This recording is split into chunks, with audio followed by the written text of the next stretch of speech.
എൻ്റെ കയ്യിലിരിക്കുന്നത് വോക്സ്വാഗൻ്റെ ആമിയോ എന്ന് പറഞ്ഞ വണ്ടിയുടെ ക്ലൈമട്രോണിക് യൂണിറ്റ് ആണ്.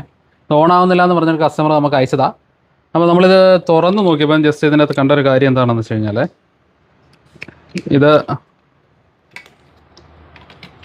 ഈ ഒരു പോർഷൻ മൊത്തം എന്തോ വെള്ളം കയറിയിട്ട് ഇവിടെ എല്ലാം ക്ലാവായി ഷോർട്ടായിട്ടിരിക്കുന്ന ഒരു കണ്ടീഷനാണ്. അപ്പോൾ ഇതിൽ വരാനുള്ളൊരു സാധ്യത എന്ന് പറയുന്നത്, നമ്മൾ വണ്ടിക്കകത്തൊക്കെ വെച്ചിട്ട് എന്തെങ്കിലും ജ്യൂസോ അങ്ങനെ ഐറ്റംസൊക്കെ വെച്ചിട്ട് കുടിക്കുന്ന സമയത്ത് തട്ടി വീഴുക, അല്ലെന്നുണ്ടെങ്കിൽ വാട്ടർ സർവീസ് ചെയ്യുമ്പോൾ ഫോം വാഷൊക്കെ ചെയ്യത്തില്ല അകത്തൊക്കെ, ഇൻറ്റീരിയറിൽ ഫോം വാഷൊക്കെ ചെയ്യുമ്പോഴൊക്കെ ഇതൊക്കെയെന്ന് പറഞ്ഞാൽ ഒരു മൈന്യൂട്ടായിട്ടുള്ള ഹോളുകളാണ് ഇതിനകത്ത് വരും. ചെറിയ രീതിയിൽ ഈ ബട്ടൺ വർക്ക് ചെയ്യാനായിട്ട്, പ്രസ് ആവാനായിട്ട് ചെറിയ ഒരു ഹോൾസൊക്കെ ഉണ്ടാവും. ഈ ഹോൾസ് വഴിയൊക്കെ ഈ വെള്ളം കയറുന്നത്, വെള്ളം കയറിയ ഉടനെ ഒന്നും പ്രശ്നങ്ങൾ വരത്തില്ല, കുറച്ച് നാൾ ഇരുന്ന് കഴിയുമ്പോഴായിരിക്കും ഈ പ്രശ്നങ്ങളൊക്കെ തുടങ്ങുന്നത്. അപ്പോൾ ഇങ്ങനെയുള്ള കേസുകളൊക്കെ നിങ്ങൾ മാക്സിമം ഒഴിവാക്കാൻ ശ്രമിച്ചു കഴിഞ്ഞാൽ ഈ ടൈപ്പ് പ്രശ്നങ്ങളൊന്നും വരത്തില്ല. ഇപ്പോൾ ഇത് നമുക്ക് ബോർഡ് മൊത്തത്തിൽ കത്തിപ്പോയിട്ടുണ്ട്.